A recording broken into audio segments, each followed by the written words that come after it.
Capitalism यानी सरमाया दाराना निज़ाम की तारीफ रॉबर्ट गिल्पन ने अपनी किताब the challenge of global capitalism में यूं की है कि capitalism is an economic system based on the private ownership of the means of production and their operations for profit.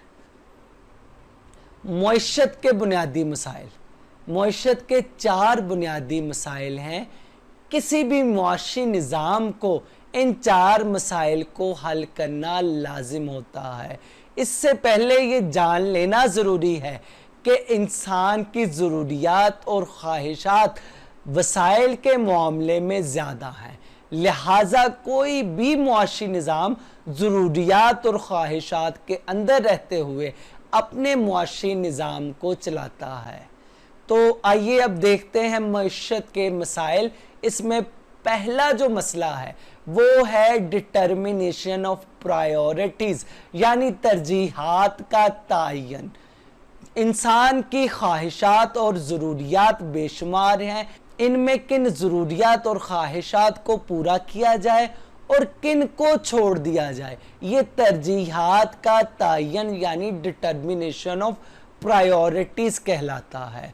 दूसरा मसला एलोकेशन ऑफ रिसोर्सेज यानी वसाइल की तखसीस है। इसमें सरमाया, मेहनत और ज़मीन को हम किन कामों में लगाएं और कितना लगाएं, यानी ज़मीन में कितनी गंदम बोएं और कितने चावल बोएं, तो ये दूसरा मसला है।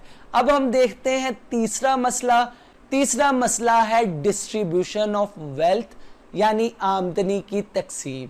इन तमाम मामलात से, इन तमाम इकोनॉमिक एक्टिविटीज़ से हासिल होने वाली आमदनी को किस तरह इस्तेमाल किया जाए और किस बुनियाद पर मालिक यानी ओनर, फिर सरमाया, मेहनत और ज़मीन में इसे तकसीम किया जाए।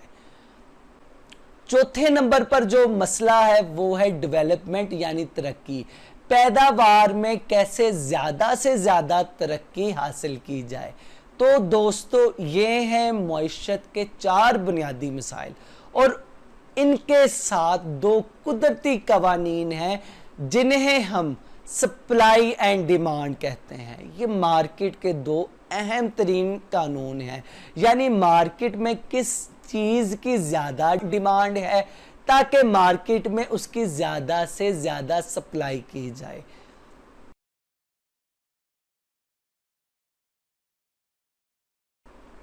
तो आइए अब हम देखते हैं कि सरमायादाराना निज़ाम ने इन मसाइल को कैसे हल किया। सरमायादाराना निज़ाम जिसकी बुनियाद लिबरलिज्म यानी आज़ादी पर है, उसने इन 4 मसाइल को लिबरलिज्म के असूल पर हल किया, यानी इस निज़ाम ने इंसान को आज़ाद छोड़ दिया कि वो जाए और मार्केट के असूल यानी सप्लाई एंड डिमांड के तहत खुद ही इस बात का फैसला करे कि लोगों की क्या डिमांड है, ताकि इस डिमांड को पूरा करके वो ज़्यादा से ज़्यादा नफ़ा हासिल कर सके। इस डिमांड के मुताबिक वो अपनी तरजीहात का तयन करे ताकि वो ज़्यादा से ज़्यादा नफ़ा हासिल कर सके, और इस डिमांड के मुताबिक ही वो अपने वसाइल यानी सरमाया, मेहनत और ज़मीन का इस्तेमाल करे। यानी मुआशरे में अगर आईफोन की डिमांड ज़्यादा है तो वो अपना सरमाया आईफोन के लिए वक्फ करे, उसके लिए किराए पे ज़मीन हासिल करे, स्किल्ड लेबर हासिल करे, और अगर उसके पास सरमाया मौजूद नहीं है तो बैंक से सूद पर सरमाया हासिल करे, और इन सब ज़राए को फ़ोन बनाने पर लगा दे। फिर दौलत की तकसीम भी सप्लाई एंड डिमांड के असूल के तहत करेगा। सरमाया सूद पे हासिल करेगा। अगर सरमाया हासिल करने वालों की डिमांड ज़्यादा है तो सरमाए पे सूद ज़्यादा होगा, नहीं तो कम। इसी तरह मेहनत के लिए मजदूर की मजदूरी भी इसी असूल पर होगी। अगर मार्केट में मजदूर कम है और डिमांड ज़्यादा है तो मजदूरी ज़्यादा होगी, और अगर मजदूर ज़्यादा और डिमांड कम है تو مزدوری کم ہوگی، زمین پر کرایہ ادا کر دیا جائے گا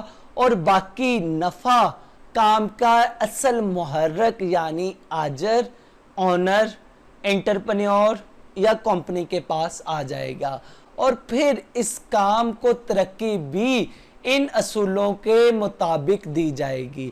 باقاعدہ پلاننگ کی جائے گی کہ آنے والے وقتوں میں کن مصنوعات کی ڈیمانڈ بڑھے گی تو اسے زیادہ سے زیادہ ترقی دی جائے۔